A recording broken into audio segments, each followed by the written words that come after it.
You are not a rehab center. You are not a savior. And no, it is not your responsibility to bleed just to prove that someone else deserves to heal. Let that sink in. Somewhere along the way, many of us were taught, subtly or directly, that love means sacrifice. That loving someone deeply meant we had to carry their pain, clean up their emotional mess, and bear the weight of their unhealed wounds.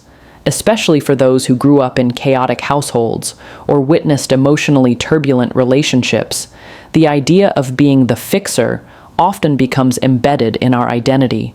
But here's the raw, unfiltered truth. You were not born to fix anyone. That is not your life's calling, and it's certainly not a requirement for real love. The problem begins when we confuse compassion with codependency. You see someone hurting, broken, or emotionally unavailable, and you feel drawn to help them. You think your presence can heal them, that your love is powerful enough to fill their voids and patch their emotional bruises. It feels noble. It feels selfless. It even feels spiritual sometimes. But this is where the danger lies. Because when your sense of worth is tied to how much pain you can absorb from someone else, you are no longer in a relationship. You're in a rescue mission. And you've unknowingly signed up to bleed in hopes that they might finally stop crying. Let's take an example. Imagine you're dating someone who has never truly healed from their past. Perhaps an absent parent, a toxic ex, or years of being mistreated.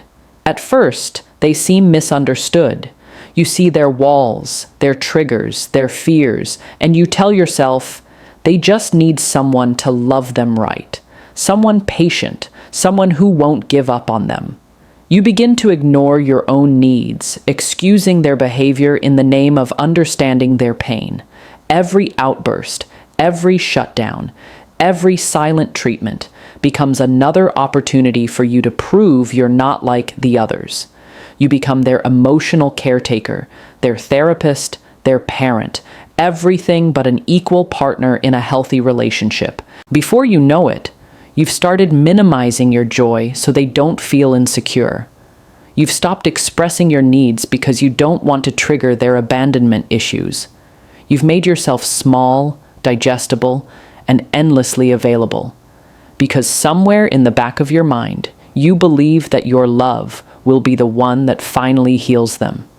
But the brutal reality is this: you can pour everything you have into someone, and they will still stay broken if they have no intention of rising. Healing is not contagious. You can't force someone to want it, and loving them harder doesn't make them heal faster. When you operate from the belief that your love is a tool for someone else's repair, you lose yourself in the process. You start to value yourself only through the lens of how helpful, forgiving, and loyal you are.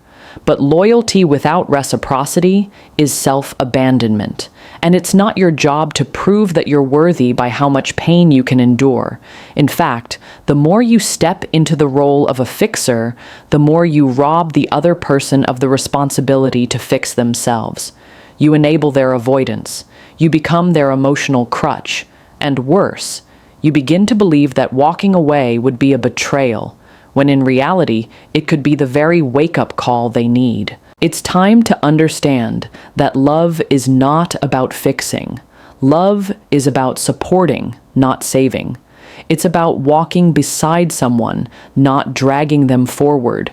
A partner is not a project. A relationship is not a recovery program, and your heart is not a hospital for those who refuse to check themselves in. You are allowed to want a love that is whole, mutual, and emotionally safe. You are allowed to walk away from someone who is committed to staying broken. You are allowed to choose peace over chaos, even if that chaos comes with a tragic backstory. This doesn't make you heartless. It makes you healthy. It means you finally understand that empathy must have a boundary, and love must be rooted in responsibility, not rescue. You deserve to be with someone who wants to be well, someone who does the work on their own because they value themselves and the relationship you're building. That isn't too much to ask. That is the bare minimum. If someone's pain demands that you stop being you, that you shelve your joy, your growth, your light just to make space for their darkness, that's not love. That's emotional labor disguised as devotion. And no matter how hard you try, no matter how deeply you care, no matter how long you stay, you cannot heal someone who's committed to staying the same. One of the most confusing and destructive dynamics in a relationship is the silent belief that if you're constantly tired, mentally strained, or emotionally on edge, it must mean you love them deeply. You begin to equate your exhaustion with proof of commitment. You wear your emotional bruises like badges of honor, thinking, this is what real love is supposed to feel like. But that couldn't be further from the truth. Love that drains you, day after day, conversation after conversation, isn't love. It's emotional labor. It's unpaid work, spiritual fatigue, and a slow erosion of your identity masked as loyalty. Emotional drain is subtle at first. It often starts small. A partner who leans on you during a rough day. Someone who vents excessively without ever reciprocating the space. Someone whose trauma shows up unannounced and demands your constant reassurance. In the beginning, you don't mind. You want to be there for them. You listen. You support. You carry their emotional weight without asking questions. But slowly, it becomes a pattern. Every conversation is about their stress, their pain, their childhood, their anxiety, their job, their ex, and your role? To absorb it all without breaking. Over time, you stop bringing up your own concerns. You shrink your own problems down to not that serious because you don't want to add to their burden. And just like that, you go from being a partner to being an emotional caregiver. Imagine this. You come home after a long, emotionally taxing day. You're drained, you need rest, maybe a warm bath and silence. But instead, your partner is already spiraling. They're irritated, maybe distant, or maybe throwing passive-aggressive comments your way. You instantly switch gears. You swallow your own fatigue and step into the role of fixer. You comfort, you explain, you reassure. You put your own emotions on the shelf just to keep them from falling apart. You're praised for being strong, for being patient, for understanding them like no one else does. But you can't remember the last time anyone asked how you're doing. When you try to speak up, you're met with deflection. I've just been going through so much. Or worse, you don't understand how hard it is to be me. And because you do understand, you silence yourself again. This kind of relationship dynamic breeds resentment. You start to feel unseen, unheard, and unimportant, but you don't want to leave because you've convinced yourself that their emotional needs are bigger than yours. You've been conditioned to think that being the strong one is your role. That real love means putting your needs second, that you're the rock in the relationship. But being a rock doesn't mean you're not cracking beneath the surface. It just means no one notices when you do. You begin to fear their bad moods because you know they'll consume the atmosphere like smoke, thick, heavy, and unavoidable. Your own mood becomes secondary to their emotional weather. If they're happy, you feel relief. If they're upset, anxious, or cold, you brace yourself. You perform emotional CPR every single day, hoping they'll eventually get to a place where they can breathe on their own. You lose sleep over their breakdowns. You feel guilty for enjoying things when they're not okay. You stop making plans, stop reaching out to friends, stop showing up for yourself, because you're constantly managing their emotional world. And the most damaging part? You start to think that this is what love is supposed to look like. You internalize the chaos. You normalize the silence after conflict. You justify their outbursts and apologize for wanting peace. You tell yourself they just need more time, more patience, more healing. But while they're receiving everything, your time, your care, your emotional stability, you're left with fragments of yourself. You forget what it's like to feel light, to have conversations that aren't centered around walking on emotional eggshells, to feel loved without having to earn it through exhaustion. You stop recognizing yourself. You used to be joyful, playful, curious. Now you're tired, always tired. And yet, you keep going, hoping one day they'll turn around and realize all that you've carried. But emotional drain doesn't end with acknowledgement. It ends with accountability. And until someone sees your humanity, not just your utility, you'll keep pouring from a cup that never gets refilled. Emotional exhaustion is not an indicator of your strength or love. It's a warning signal that your boundaries have collapsed and your soul is sending distress calls while your mouth remains quiet. There's a silent pattern we all live out, often without realizing it. The relationships we engage in, the behavior we accept, the emotional patterns we fall into again and again, they don't just happen to us. We draw them in, not because we want to suffer, but because at some point we've tolerated them. And what you tolerate, you silently approve. What you approve, you attract more of. The universe, life, people mirror back to you the standards you set for yourself.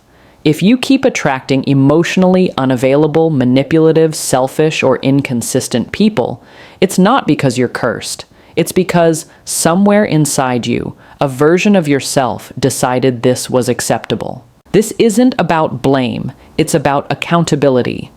There is a big difference between a one-time occurrence and a pattern. One bad relationship doesn't mean much on its own, but 3, 4, or 5 similar dynamics. That's no longer about them. That's a reflection of the inner script you've written about what love is and what you think you deserve. Think about it. If someone disrespects your time, lies to you, crosses your boundaries, and you stay, what have you communicated? That your time is negotiable, that your boundaries are flexible, that your respect is not a requirement, but an optional bonus. And once someone knows that you're willing to adjust your standards for the sake of keeping them around, they will. Every time. Because people will always rise or sink to the level you allow. Let's break it down with an example. Imagine you start seeing someone who's inconsistent. They text you a lot one day, disappear the next. They cancel plans at the last minute, then show up with gifts to apologize. In the beginning, you chalk it up to them being busy, or just not used to healthy love. You tolerate the inconsistency because you believe their potential is worth it. You convince yourself that once they feel secure, they'll change. But what actually happens? They begin to test more boundaries. They stop making plans altogether and only show up when it's convenient for them. And because you've never left, never called it out with firm consequences, never truly shown that inconsistency doesn't work for you, they believe this dynamic is okay. So they keep doing it. Not because they're inherently evil or manipulative, but because they can. Tolerance is not passive. It is a decision. Even silence is a statement. And the longer you allow disrespect, the more you make room for it to grow. Your standards become suggestions instead of requirements. You start to dilute your own worth, hoping the other person will finally realize what they have in you. But that's not how energy works. You cannot attract respect when you're accepting breadcrumbs. You cannot manifest love while making excuses for neglect. You cannot build a healthy relationship from the foundation of low self-worth. The more you stretch yourself to accommodate poor behavior, the more your energy tells the world, this is enough for me. And here's where it gets even deeper. What you tolerate isn't just about others. It's also about the relationship you have with yourself. If you constantly ignore your needs, silence your intuition, and suppress your voice for the sake of maintaining connection, you are setting the standard for how others should treat you. You're teaching people that your needs come last. You're training them to believe that your love is unconditional, even when it's unreciprocated. And when people know you'll always stay, no matter how they show up, they stop trying. Not because they don't care, but because they've never been required to. It's a harsh reality to face, especially when you're someone who leads with love, empathy, and the belief that everyone deserves a chance. But empathy without discernment becomes self-betrayal. You cannot keep watering dead plants and expecting a garden. You cannot keep inviting chaos and calling it love. You cannot keep tolerating dysfunction and expecting peace. And yet, that's what so many of us do. We explain away the bad behavior. We highlight the good moments. We hold on to potential while ignoring patterns. We cling to hope at the expense of our reality, and in doing so, we attract more of the same, more disappointment, more confusion, more instability, because what we've shown the world is that we'll stick around anyway. And that silent permission becomes a magnet, not for what we want, but for what we've allowed. Empathy is often praised as a beautiful and necessary quality. It's the ability to step into another person's shoes, to feel their pain, to see life through their lens. But there's a side of empathy that no one talks about, a dark, exhausting, and dangerous side. When empathy exists without limits, without discernment, without boundaries, it becomes self-destruction. It becomes the very thing that drains your emotional well-being, erodes your identity, and allows toxic relationships to take root and thrive. Because unchecked empathy doesn't just lead you to understand someone else's pain, it convinces you that it's your job to fix it, carry it, and sacrifice yourself in the process. People who lead with empathy are naturally givers. They feel deeply. They want to help. They see the brokenness in others and believe their love, presence, or patience can heal it. It's a powerful gift. But when that gift isn't protected by clear boundaries, it becomes a curse. Because empathy without boundaries tells you that your discomfort doesn't matter as long as the other person is okay. It whispers that your hurt can wait, that your voice should stay quiet, that your job is to understand, not to be understood. And slowly, without realizing it, you start to bend. First a little, then a lot, until your own needs, your peace, your sanity, all come second to someone else's emotions. Take, for example, a relationship where one person is constantly emotionally unstable. They're hot and cold. 1 minute they're affectionate and open, the next they're distant and cold. They go silent during conflict. They lash out under stress. They blame their past, their anxiety, their childhood. And you, being the empath, rush to explain away every red flag. You think, they didn't mean it. They're just triggered. You give second chances, then third, then 10th. You suppress your anger because you know they didn't grow up learning how to regulate their emotions. You justify their behavior because you see their inner child, their trauma, their struggle. And you think, if I can just love them through this, they'll be okay. But in doing so, you're no longer showing empathy. You're abandoning yourself. You're absorbing emotions that aren't yours to hold. You're letting someone else's pain become the reason you remain stuck. You're sacrificing your emotional health just to preserve their comfort. And the worst part is, they begin to expect it. They begin to lean on your emotional strength like a crutch, never bothering to learn how to walk on their own. Your capacity to feel deeply becomes the very reason they never take accountability for themselves. And while they grow more and more dependent on your grace, you start to feel more and more depleted. People who over-empathize often have a pattern of self-neglect. They ignore red flags, silence their intuition, and stay in environments that chip away at their spirit, all under the illusion of compassion. But empathy should never come at the cost of your boundaries. It should never demand your silence. It should never require that you tolerate emotional chaos just because you understand where it comes from. Understanding someone's pain does not mean you have to endure it. Recognizing their trauma does not obligate you to be the one who heals it. Empathy without boundaries tells you that saying no is unkind, that walking away is heartless, that protecting your peace makes you selfish. But those are lies we've internalized from a world that benefits from our emotional labor. You're not supposed to be a sponge for other people's wounds. You're not supposed to absorb every tear, every tantrum, every trauma story. You're not their therapist. You're not their savior.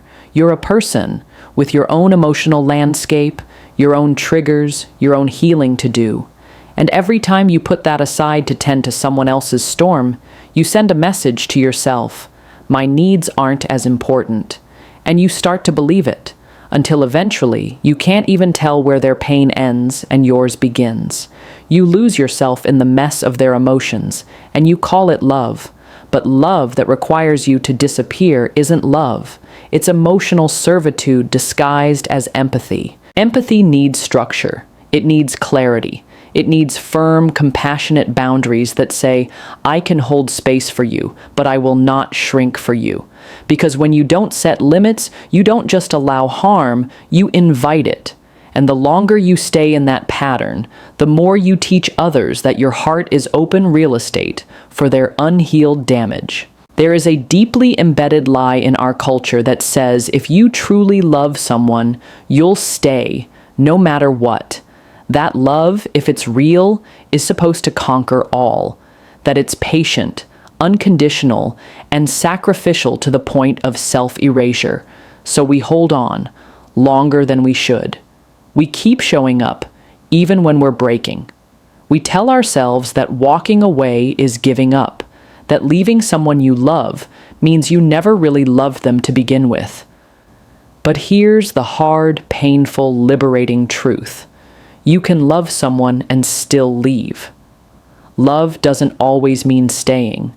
Sometimes it means saving yourself. Loving someone doesn't mean they're good for you. It doesn't mean they're capable of loving you back in the way you need. It doesn't mean they're emotionally available, self-aware, or willing to do the work a real relationship requires. You can feel all the affection in the world for someone who consistently hurts you, disappoints you, or leaves you emotionally starving. And yet, because the love is there, you convince yourself that it's reason enough to stay. You replay the good moments. You highlight their potential. You wait for them to finally change. But love, real, whole, mutual love, requires more than just a feeling. It requires effort, safety, communication, and emotional maturity. If those pieces are missing, the love becomes one-sided, and one-sided love is a slow form of emotional death.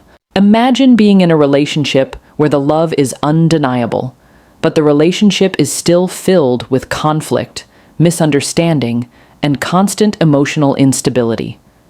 You're not unhappy all the time.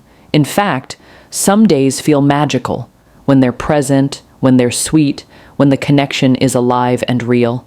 But those days are always followed by chaos, arguments that spiral for hours, days of cold silence, emotional shutdowns, and you're the one always fixing things, always initiating repair, always stretching yourself to keep the connection alive. You know in your heart that they love you, but they love you in a way that hurts, and you've convinced yourself that if you just stay a little longer, love a little harder, give a little more, they'll finally meet you halfway. That's the lie empathy tells you. That's the trap of attachment. You start to confuse intensity with intimacy, chaos with passion, pain with depth. You begin to wear your endurance as a badge of honor. Look how much I've tolerated. Look how long I've stayed. Look how deeply I love them, even when they're hard to love. But love that constantly requires you to prove your worth isn't love. It's survival. And staying in a situation where you're consistently drained, invalidated, or abandoned doesn't make you loyal. It makes you unavailable to yourself. There comes a moment when you have to make a decision that breaks your own heart but saves your soul.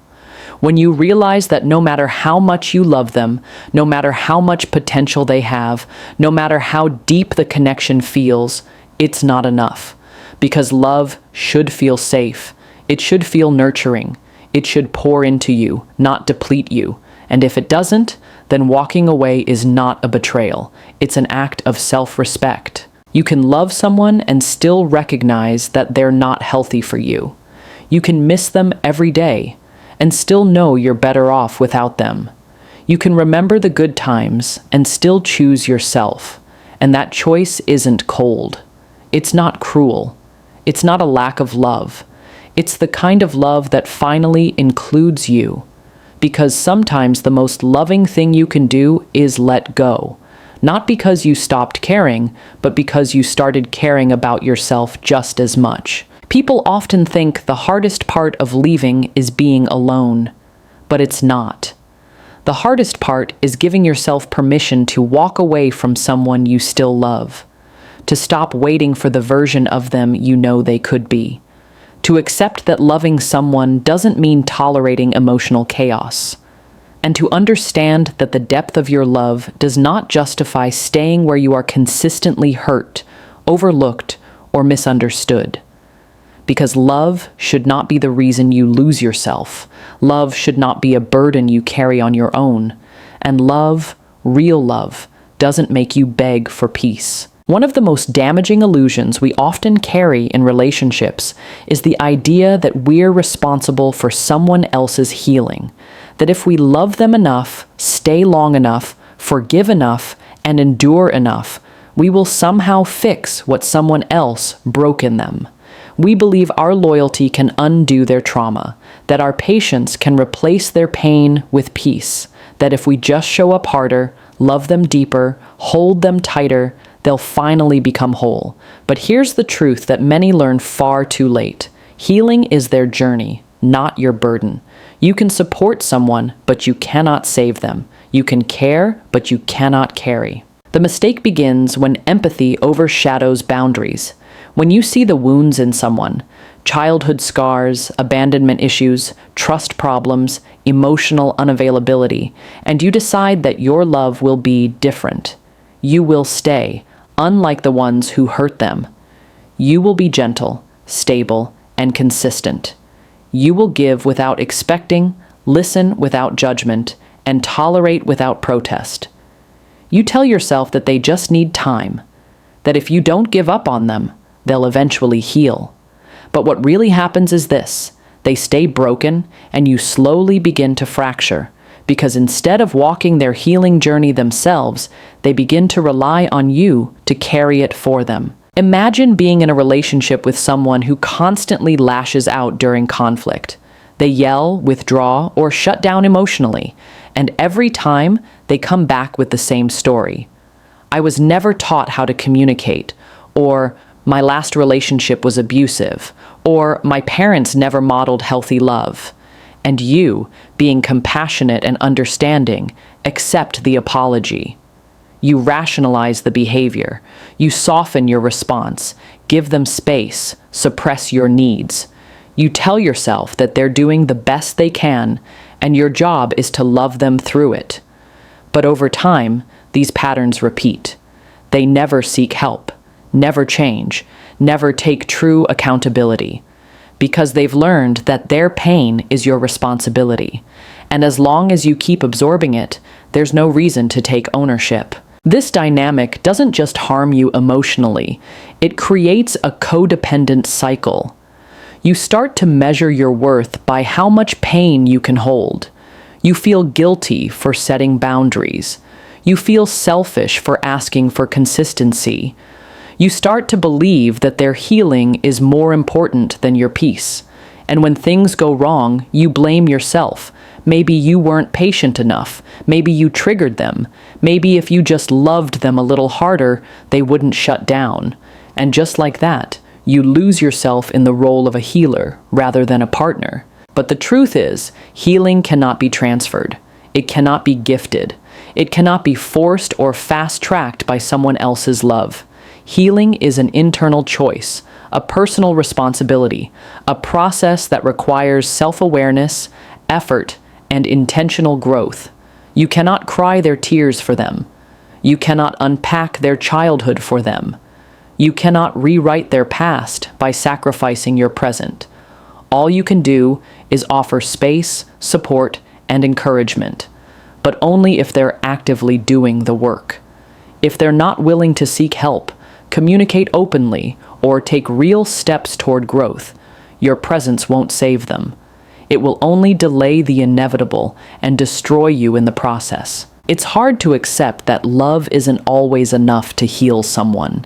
especially when you see their potential, when you know their pain, when you understand why they are the way they are. But understanding doesn't equal responsibility. Just because you can see the root of their behavior doesn't mean you should tolerate the damage it causes. Just because you know their story doesn't mean you're supposed to carry their healing on your back. You deserve to be with someone who doesn't weaponize their wounds against you. Someone who doesn't make your love the bandage they use to avoid doing the hard work themselves. People who are truly on a healing path show it. They go to therapy. They apologize without making excuses. They reflect. They change their patterns. They grow. They don't expect their partner to rescue them. They take accountability. And most importantly, they don't make you feel like loving them means suffering with them. Because love shouldn't feel like a rehabilitation center. You are not their emotional crutch. You are not their trauma nurse. You are a human being with needs, boundaries, and a heart that deserves to be protected too. So hear me when I say this. Your heart is not a hospital for the emotionally unavailable. You are not here to prove your worth through how much pain you can endure. You are not responsible for healing the brokenness in others, especially when they aren't choosing to heal themselves. Love is not meant to be martyrdom. It is not meant to deplete you. It is meant to be shared, not sacrificed. When you finally let go of the belief that their healing is your burden, you begin to reclaim your own. You begin to walk in the truth that your peace, your sanity, and your wholeness matter too. And the moment you choose yourself, unapologetically and without guilt, is the moment you truly understand the power of boundaries, of emotional clarity, and of real, honest love. You don't have to carry what was never yours. You don't have to stay where growth isn't happening, and you absolutely don't need to keep pouring into someone who refuses to hold their own cup. Let them walk their journey. Let them face their mirrors, and you walk in freedom, because your healing is your responsibility, just as theirs is theirs. And that's not cruel. That's clarity. That's maturity. That's self-respect.